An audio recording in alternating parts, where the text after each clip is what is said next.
Video दो। Good morning, students. Today we are going to start chapter number 3 of Eco's book. The chapter name is Quality. Quality, as all of you know, that quality means the good things which we have. But sometimes people go through the quality, and sometimes we attracted by the advertisement and we forget about the quality, and we go through the product which have too much advertisement, whether they are good in quality or bad in quality. And the result of that the people who always pay attention to the quality product, they died by the starvation. In this chapter also we study about this thing. The studies in this chapter we have two brothers. The name of the brothers is Gessler brothers. Gessler is the caste of that person, so it is mentioned here Gessler brothers. So according to chapter, I knew him from the days of my extreme youth, because he made my father's boot. Inhabiting with his elder brother, two little shoes led into one, in a small by street now no more but then most fashionable placed in the West End.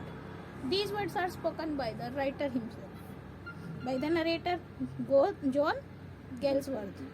And he was speaking that I knew the Gessler brothers from my childhood, because in my childhood I saw them to make my father's boots, and they made the boot in very good quality. They are two brothers.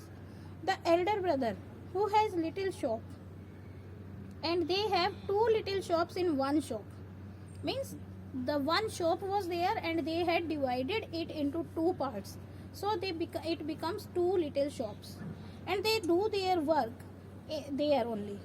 The shop was situated in a small street in the west part of the place. It was not so fashionably, but they made the shoes in a fashionable manner with the good quality. That tenement had a certain quiet destination. There was no sign upon its face that he made for any of the royal family, merely his own German name of Gessler brothers, and in the window a few pairs of boots.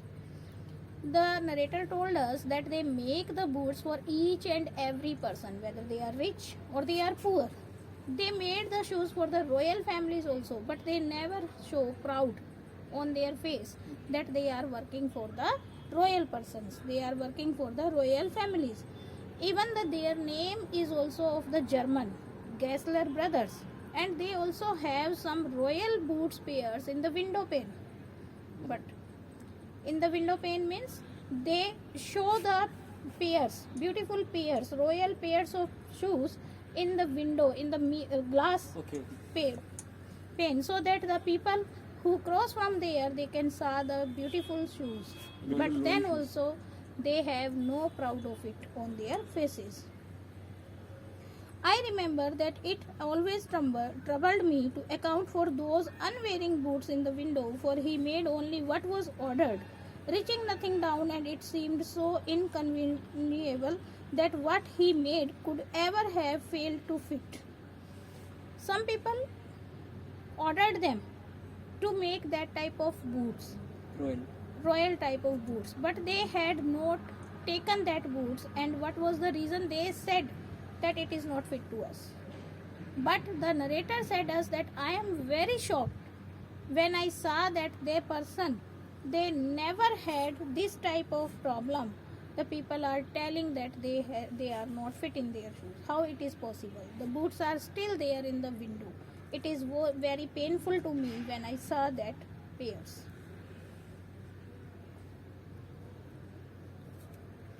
Had he repeat करते एक बार आपने क्या बताया, समझ नहीं आया। Post कर दी सिर्फ पोस्ट कर दी। I remember that it always troubled me to account for those unwearing boots in the window for he made. I told you that it was very inconceivable when he saw that no one has purchased the boots. He would never have tolerated in his house leather on which he had not worked himself. Besides, they were too beautiful, the pair of pumps so expressively slim, the patent leather with cloth tops making water came into one's mouth, the tall brown riding boots with marvelous sooty glow, as if thou knew they had been worn 100 years. Now the narrator told us about the quality of the leather.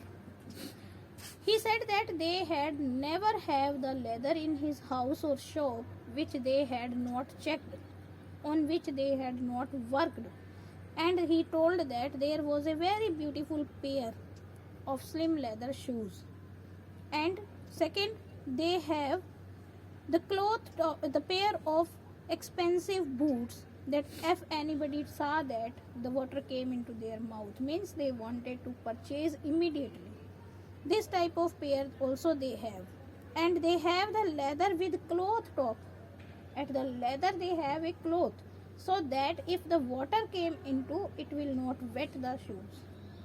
Secondly, they also have a tall brown boots which was marvelously prepared, as if thou knew they had been worn 100 years. If a person wear it for 100 years, then also it looks new. This type of boots they have. Those pairs could only have been made by one who saw before him the sole of boots. So truly were they prototypes incarnating the very spirit of all footgear. The person who made the shoes, who made the things by their soul, by their heart, only they can make the quality product. Only they can make this type of things, the narrator was telling us. Then what is the meaning And of prototypes? they said that in this way we can say that they had gone through all the footwears, all the things of the footwears very carefully. After that, they prepared the pairs. Just a moment. Yes. Ma'am, what is the meaning of prototypes? Mm, Yeah. prototypes in curating. Prototypes होते हैं that the person saw things and attracted. Okay. These thoughts, of course, came to me later, though even when I was promoted to him at the age of perhaps 14, some inkling haunted me of the dignity of himself and brother. The narrator said that I understood about them later, after some years. First time, when my father suggested me to be there for the pairs of shoes at the age of 14 years, I was not happy. I was also have some hesitation. I understood that I have to follow my father's order only. But now I understood about them and I know about everything. He said that for to make boots, such boots as he made seemed to me then and still seems to me mysterious and wonderful. But later he said, when I ordered them to make the boots, and they made the boots for me, I feel that boots were wonderful and mysterious, that I never got that type of boot anywhere else. I understood the value of their work later. I remember well my shy remark one day while scratching out to him my youthful foot. Isn't it awfully hard to do, Mr. Gessler?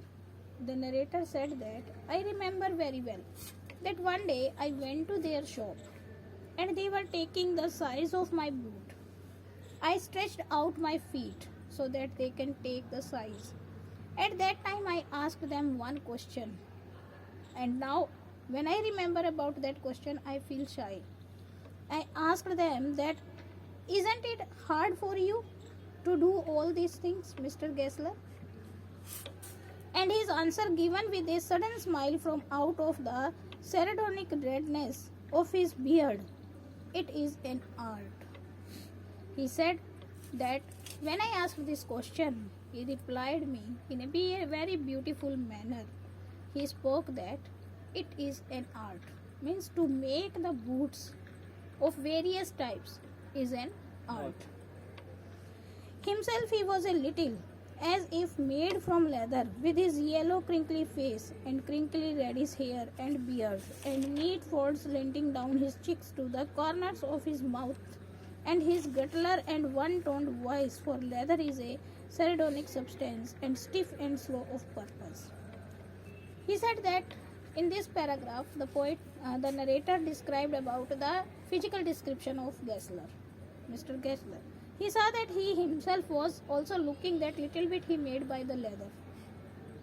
By he has yellow crinkly face. Crinkly face means some cracks were there on the face.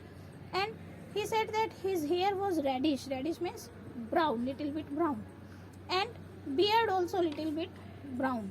And he said that his cheeks have folds. Folds means according to the age. It's loose.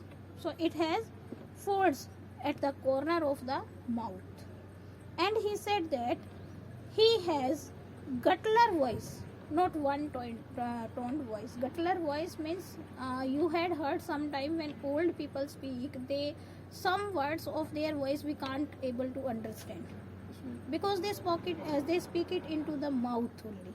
That is guttural voice, and the voice was not one toned voice.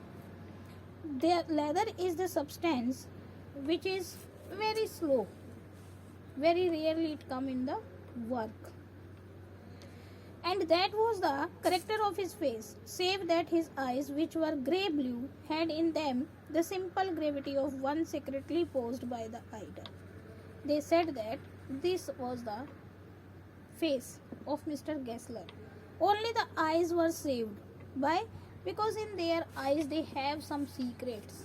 Secrets about their ideas. They are idle people. And they have secrets in their eyes only. They never told anything to anyone. His elder brother was so very like him, the watery, paler in every way, with a great industry that sometimes in early days I was not quite sure of him until the interview was over. Then I knew that it was he. If the words, "I will ask my brother," had not been spoken, and that if they had, it was his elder brother. He said that I had never seen his elder brother in the shop. And I know till that time I only knew that he is only the man who is doing the work. But one day when I asked something, he said that I will ask by my brother. Then I came to know that he is also having elder brother. Till that time I knew only one Gessler brother, that is the person who always attended me. When one grew old and wild and ran up bills, one somehow never ran them up with Gessler brothers. It would not have seemed becoming to go in there and stretch out one's foot to that blue iron spectacled glance, owning him for more than, say, 2 pairs, just the comfortable assurance that one was still his client. He said that one person, when it becomes old and wild, and it's always go through the bills, that the elder brother always take the work of bills. And he said that somehow one person came here to give the size. The elder Gessler brother was iron spectacle. It has iron spectacle and he glanced through the spectacle only. Means he always wear the spectacles. And one person when came, he will give the order of 2 pairs always very comfortably, which shows that they have the customers. They are their permanent client because they came there to give the order of 1 pair, but by their behavior they give the order of 2 pairs. For it was not possible to go to him very often. His boots lasted terribly, having something beyond the temporary, some as it were essence of boots stitched into them. According to this passage, he said that it is not possible that always we go to the Gessler brother, because their boots which they prepared never temporary, they are permanent. Means if we want, they will not broke so early. So it is not possible that every time we go to them for a complaint. So today we will stop it here. Tomorrow we will start it again. Next part we will start. Have a nice day.